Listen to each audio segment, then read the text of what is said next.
Vocês sabem que a luta é grande, nós temos que ser resilientes e resistentes a todas as adversidades que a gente sabe que as comunidades de favela vivem. Mas a gente quer mostrar um outro lado, que a Vila Kennedy é potência, nós estamos representando essa instituição e a comunidade também.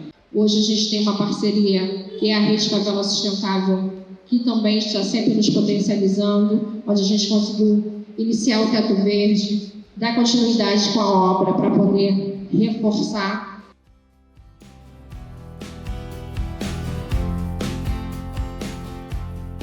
Eu acho que a gente faz um amarradão de tudo que aconteceu no ano.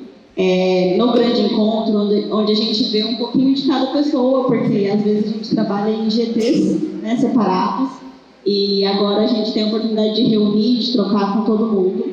Então aproveitem esse dia.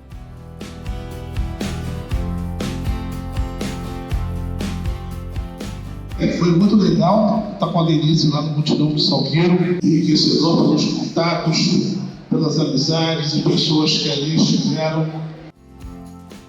Eu pude ouvir algumas histórias que nem eu, nascida lá, conhecia. O pessoal mais velho não ficaram em momento nenhum envergonhados de falar no microfone, né? Ficaram muito empolgados, né, de conhecer a nossa história.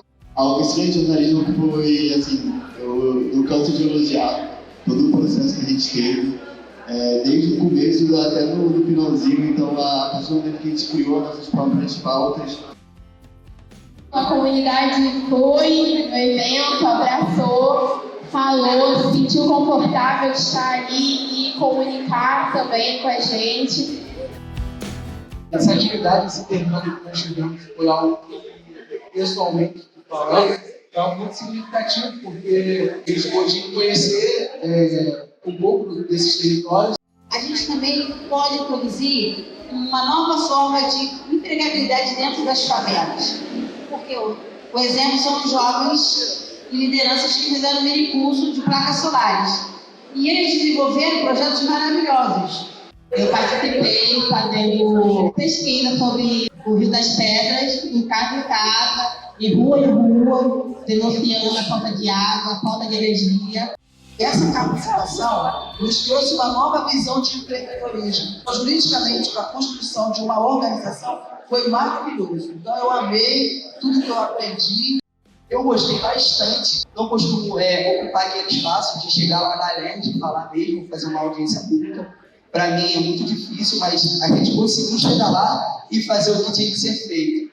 Conseguimos, e daqui para frente vai ser melhor ainda.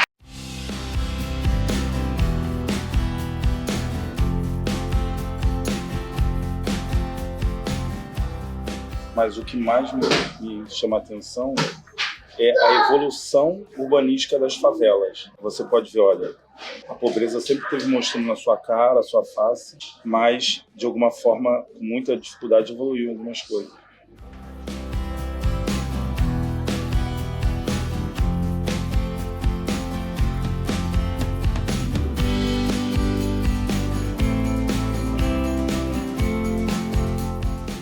O que falar do protagonismo jovem, né? O que nós jovens, né, pretos de favela, podemos falar sobre isso e sobre meio ambiente.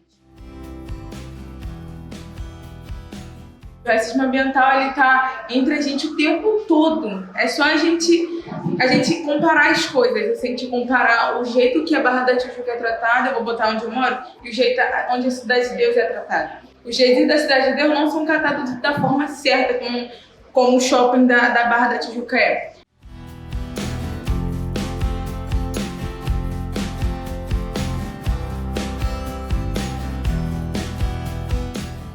E aí a proposta do grande encontro é essa, que a gente começa o dia rememorando o ano, né?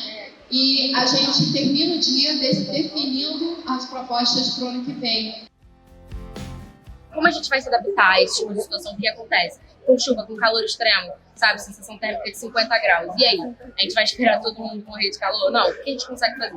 Então, eu acho muito importante a gente ter um plano de adaptação às mudanças climáticas. Eu pensei em projetos e editais que têm mais autonomia para a realização de atividades, que aí contemplaria de fato a rede.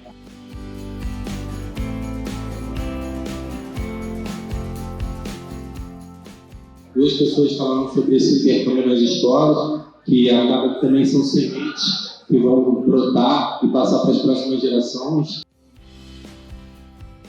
E eu costumo dizer que bom que a gente tem a gente e que bom que a favela tem a gente, porque independente das dificuldades, independente de tudo que a gente passa, a gente não desiste, a gente está aqui. Favela!